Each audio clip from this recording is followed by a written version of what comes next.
इस वीडियो में हम क्लास 12 के लिए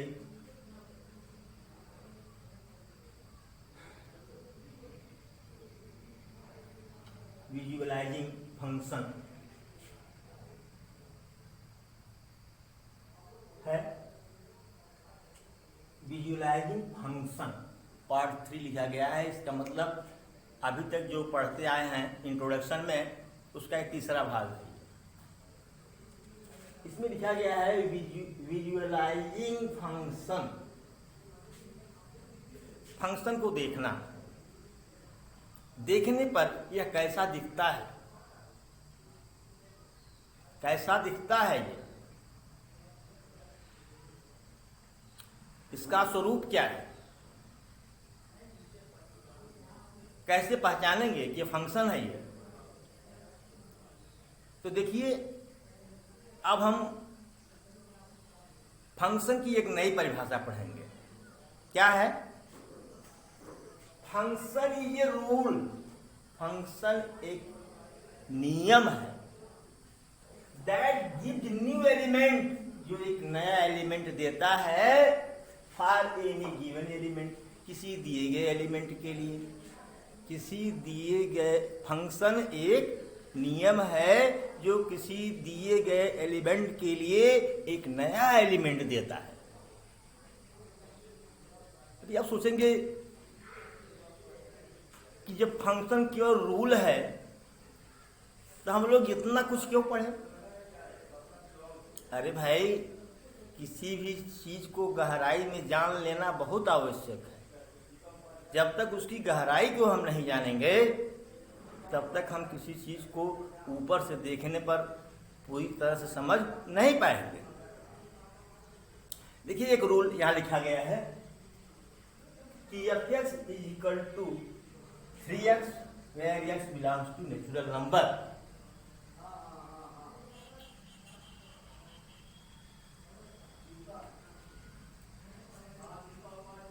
x नेचुरल नंबर है, जो करा कि फॉर एनी गिवन नंबर, इसे हम ले लिए कि x = 1, ये गिवन नंबर है ये।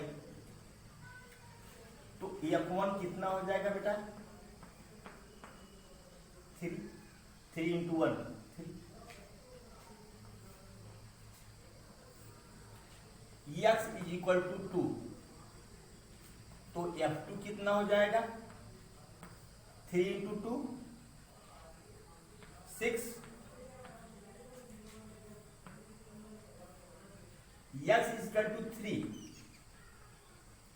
तो f3 कितना हो जाएगा? 9।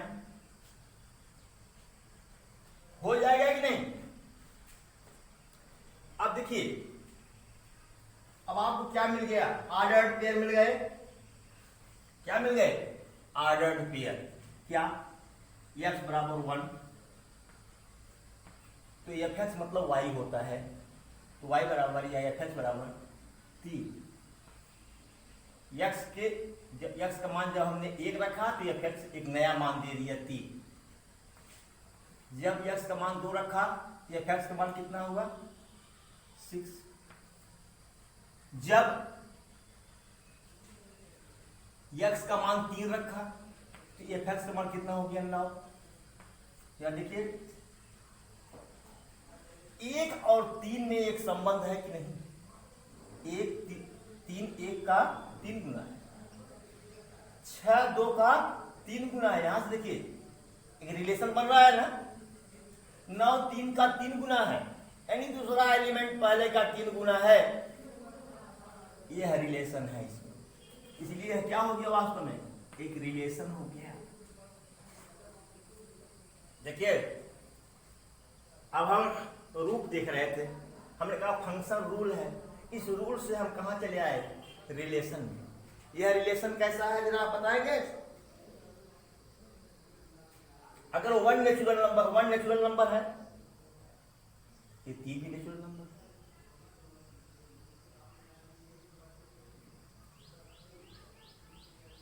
बोलिए, एक अगर नेचुरल नंबर है तो 3 भी नेचुरल नंबर है, 2 नेचुरल नंबर, 6 भी नेचुरल नंबर है। 3 नेचुरल नंबर तो 9 भी नेचुरल नंबर है। यहां देखिए अगर x नेचुरल नंबर है, x क्या है? नेचुरल नंबर है, तो ये x भी क्या होगा? Natural number. यानी ये रिलेशन कैसा है? n to n। ये रिलेशन कैसा है? n to n। ये रिलेशन n to n है।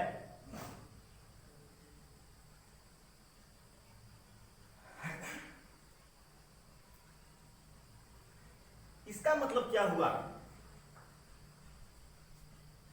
इससे क्या स्पष्ट हो रहा है कि जो रूल है, जो फंक्शन है, वो क्या बन रहा है? एक रिलेशन बन रहा है। और यह रिलेशन क्वालिफाई कर रहा है किसके लिए? फंक्शन के लिए। रूल, रिलेशन, रिलेशन, फंक्शन, यह इसकी सुंदरता है।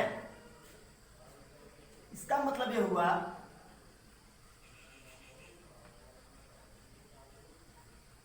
Rule becomes relation, rule becomes relation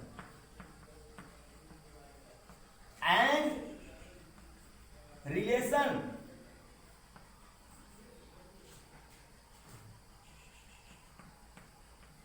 qualify करना, पास करता है, योग्य हो जाता है। Relation qualify and relation qualify for function.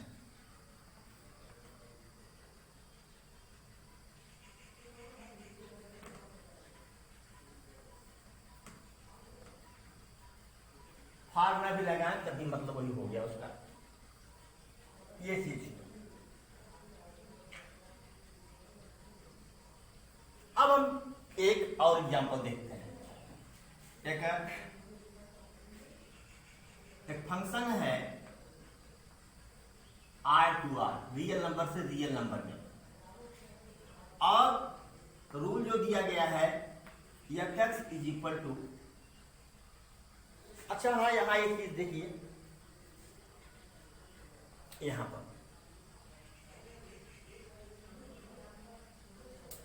ये रूल फंक्शन है कि नहीं? यह जो रूल बना है ये फंक्शन के लिए क्वालिफाई कर रहा है कि नहीं? तो पहला चीज कि पहले डिफिनेशन बताया गया था कि if A and B are two non empty set, then every element of set A makes pair with each element of set B. But there was a restriction कि every element of set A has one and only one image in set B. देखिए यहाँ पर 1 का केवल एक image है 3, 2 का केवल एक इमेज है 6, 3 का केवल एक इमेज है 9, है ना? ये रिलेशन क्वालिफाई कर रहा है कि नहीं क्वालिफाई कर रहा है? किसके लिए? फंक्शन के लिए। ये रिलेशन क्या हो गया? फंक्शन। ठीक ना? इसीलिए हमने लिखा है rule becomes relation and relation qualifies function. देखिए वैसे भी जो दूसरे डिफिनेशन बताए थे कि डोमेन क्या हो? फर्स्ट सेट हो, तो 1 2 3 एंड सो ऑन ऐसे आप लिख सकते हैं। इसको आगे भी तो जा सकता है। ये 3 डॉट लगा लीजिए इन्फिनिटी तक, 1 2 3 4 1 2 3 4 5 6 7 8 9 जा रहा है। बोलिए तो डोमेन क्या हुआ? फर्स्ट सेट हुआ। और दूसरा बताया गया था कि no two distinct ordered pair have same first element. दो अलग अलग ऑर्डर्ड पेयर के फर्स्ट एलिमेंट समान नहीं होने चाहिए। और वो देखो किसी का भी फर्स्ट एलिमेंट समान नहीं है, इसलिए यह रिलेशन किसके लिए क्वालिफाई कर रहा है? फंक्शन के लिए। ये रिलेशन क्या बन गया? फंक्शन बन गया। फिर दूसरा एग्जांपल लेते हैं, f(x) is equal to r to r, मतलब real number to real number. अब देखिए हमने लिखा कि x क्यूब माइनस 1/6x,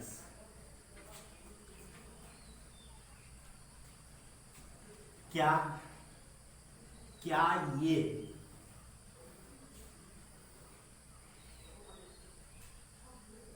सही है? क्या ये फंक्शन है?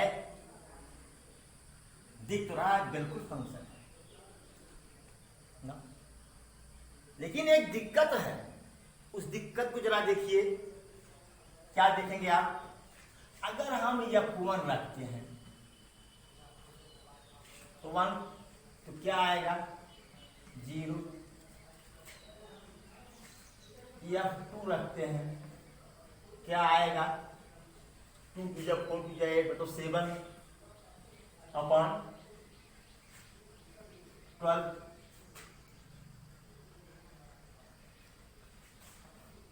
f3 रखते हैं, थोड़ी आगे।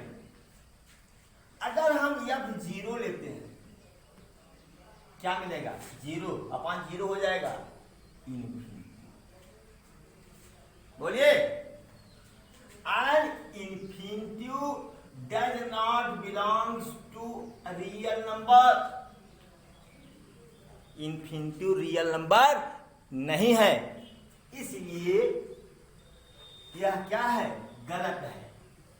क्या है ये? गलत है। तो इसमें हमको संशोधन करना होगा। रियल, जैसे ये डोमेन रियल नंबर है, लेकिन उसमें से 0 नहीं होना चाहिए।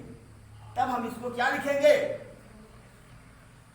f such that r minus 0 to r, ठीक है?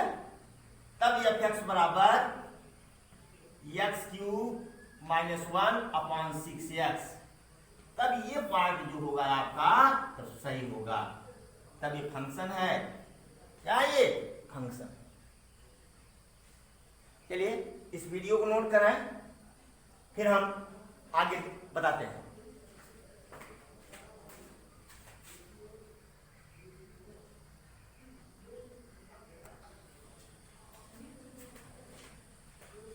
देखिए फिर एक एग्जाम्पल लिया हमने, यह such that r to r, real number से रियल नंबर में फंक्शन है और दिया गया है कि f(x) = x² / x - 1।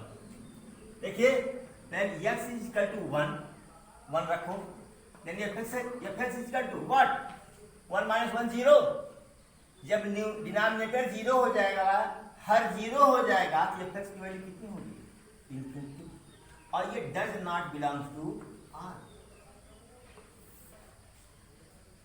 बोलिए, इसका मतलब x बराबर 1 पर यह फंक्शन डिफाइन नहीं है। x बराबर 1 पर फंक्शन डिफाइन नहीं है, इसलिए क्या है? गलत है। होना क्या चाहिए था? f such that r minus 1 to r, फिर f(x) = what? x² / x - 1। तब जाकर के सही होगा। ठीक, यहां आइए, लास्ट में निष्कर्ष तक पहुंचेंगे हम।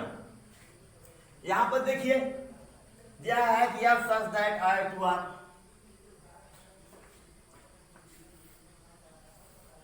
ये सही है। f(x) = 2x / x + 1 × x - 1। देखो x = -1 करेंगे पूरा 0 हो जाएगा। f(1) = infinity does not belongs to r। x = 3 रख देंगे, तभी 3 में 3 गया 0 को मल्टीप्लाई कर देंगे 0 हो जाएगा। जब हर 0 होगा तो इन्फिनिटी हो जाएगा। f(3) कितना हो? सॉरी, यहाँ -1 f(3) = what? Infinity does not belongs to one. इसका मतलब ये फंक्शन नहीं है, गलत है ये फंक्शन रियल नंबर से रियल नंबर में है, लेकिन इसकी डोमेन, ये डोमेन है ना, ये कोडोमेन है। ये जो डोमेन में, ये डोमेन -1 और +3 इसमें नहीं होना चाहिए, क्योंकि इस पर -1 और +3 पर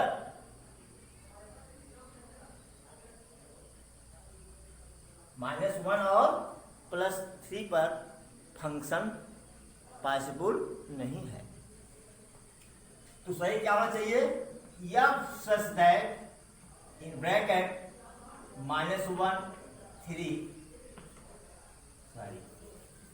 F such that r -2 r fx is equal to 2x upon x + 1 x - 3।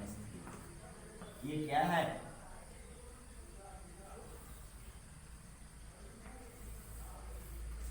ये सही। आप देखिए, कहेंगे सर आप ये सब क्यों बता रहे हैं? बता इसलिए रहा हूं कि यहां पर डोमेन की परिभाषा बदल गई। डोमेन की परिभाषा बदल गई। डोमेन क्या था? Set of all elements of set A, of set ए, पहले सेट का। देखिए एक सेट ये है, एक सेट ये है, आर दोनों सेट है रियल नंबर के। यह भी एक सेट है, यह भी एक सेट है, दोनों रियल नंबर के सेट हैं। ठीक है, तो क्या सभी रियल नंबर डोमेन हो रहा है?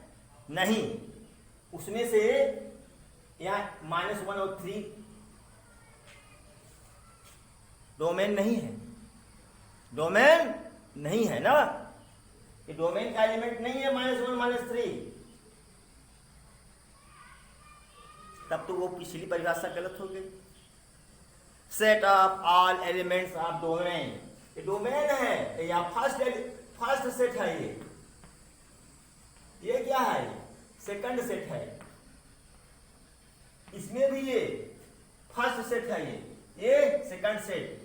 ठीक है, तो फिर परिभाषा क्या होगी?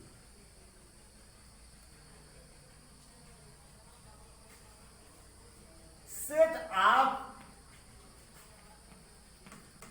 Values of x, values of x के वेमन at which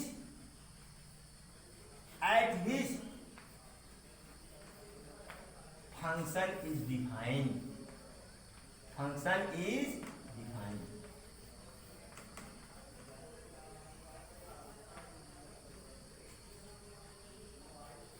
is called domain।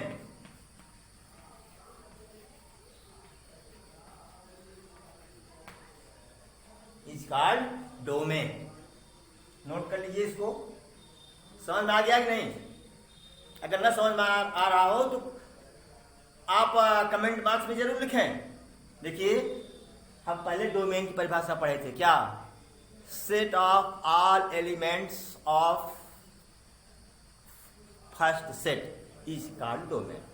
अगर यहाँ फर्स्ट सेट रियल नंबर है बेटा, यहाँ देखो, ध्यान से, रियल नंबर है, इसके अगर सभी नंबर ले लें तो यह एफएक्स क्वालिफाई नहीं कर रहा है, एफएक्स डिफाइन पर नहीं हो रहा है, परिभाषित नहीं हो पा रहा है।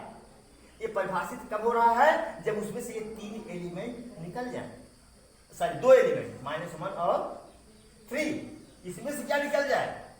1। तो सेट ऑफ ऑल एलिमेंट कैसे हुआ? नहीं हुआ ना। मतलब फर्स्ट सेट के वही उन्हीं एलिमेंट का सेट, फर्स्ट सेट के उन्हीं एलिमेंट का सेट जिस पर फंक्शन डिफाइन है, जिस पर फंक्शन परिभाषित है, उसे हम क्या कहेंगे? डोमेन। इसलिए नई परिभाषा बन गई to values of x at which function is defined is called domain of function. Is called domain of function. ठीक है, प्लीज नोट करें इसको।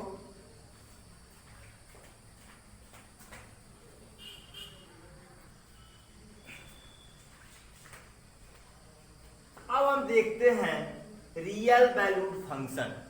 रियल वैल्यूड फंक्शन क्या है?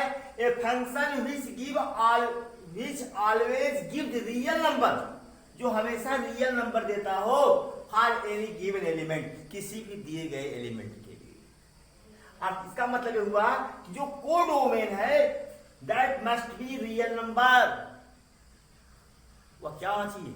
रियल नंबर होना चाहिए। यानी ऑर्डर्ड पेयर का जो सेकंड एलिमेंट होगा वो रियल नंबर ही होना चाहिए। अगर ऐसा है तब वो रियल वैल्यूड फंक्शन है, अगर ऐसा नहीं है तो रियल वैल्यूड फंक्शन नहीं है। उदाहरण के लिए हमने एक सेट ए लिया, इसमें कक्षा 12 के कुछ छात्र हैं, राम, श्याम, मोहन, सोन, और दूसरा सेट बी लिया जिसमें उनके अनुक्रमांक दिए गए हैं 1 2 3 4 5 6 अप टू 40, मतलब कक्षा 12 में 40 बच्चे थे। 40 में 1 2 3 4 बच्चों का नाम हमने लिया। तो अगर आपको रोल नंबर बताना हो, पूछा जाए राम कहेगा यस रोल नंबर 2, श्याम वो बताएगा अपना रोल नंबर सपोज करिए कि 5 है, मोहन बताया अपना रोल नंबर कितना 30 है, सोहन वो अपना बता रोल नंबर 32 है। देखो जरा पहले ये एक रिलेशन बन गया कि नहीं? बच्चे और का संबंध उसके रोल नंबर से, बच्चे का संबंध छात्र का संबंध उसके रोल नंबर से, ये रिलेशन है। और ये किस टाइप ऑफ रिलेशन है? कैसा रिलेशन जरा देखिए। इसमें जो ऑर्डर्ड पेयर है, किसी भी ऑर्डर्ड पेयर का पहला एलिमेंट समान नहीं है, ठीक है। और पहला जो फर्स्ट, जो इसके फर्स्ट एलिमेंट्स हैं सेट ए के एलिमेंट्स हैं। किसके एलिमेंट्स हैं? सेट ए के एलिमेंट्स हैं। मतलब कहने का कि इसको हम ऐसे भी कर सकते हैं क्योंकि इसमें 40 बच्चे हैं। कितने बच्चे हैं? 40 बच्चे। तो आप समझ गए होंगे रियल वैल्यूड फंक्शन क्या है। कल हम लोग या अगले वीडियो में हम लोग पढ़ेंगे real function and types of function. Thank you so much, इसको नोट कर लें।